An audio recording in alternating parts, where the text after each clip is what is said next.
Masallı rayonunda yol polisi əməkdaşları tərəfindən növbəti reyd keçirilir, sürücülərin sənədləri, nəqliyyat vasitələrinin texniki vəziyyəti və yol hərəkət qaydalarına əməl olunması ciddi şəkildə yoxlanılıb.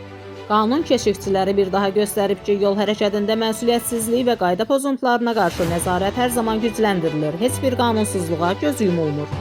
Masalda keçirilən reyd bir daha sübut etdi ki, yol hərəkətində qaydalara əməl etməyən hər kəs qanun qarşısında cavab verəcək. Səsləndirdi Haqq Səsi TV1-in əməkdaşı İbrahimova Əfsanə.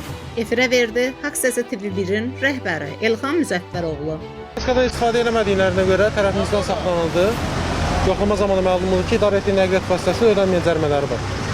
Buyurun, yəni ödənməyən cərimələriniz vardır. Bəli, ödəyəcəm. Xeyr. İndi bildiniz. Bəli. Xeyr. Təzə almışam maşını, indi yazdırmışam adımı götürəcəm. Bilirsiniz, sürücülük vəsiqəsi. Bilirəm olmaz, yəni indi dolanışığımız bundan çıxır da, indi ona görə. Sürücülük vəsiqəsi yoxdur da, yoxdur. Heç nəyim yoxdur. Yəni, özüm də xəstəyəm. Qaydaları pozan sürücülər barəsində tərəfimizdən qanunla müvafiq tədbirlər görüldü. Piyadaların və nəqliyyat vasitələrinin rahat və təhlükəsiz hərəkətinin təmin olunması məqsədilə bu kimi tədbirlərimiz davam etdiriləcək.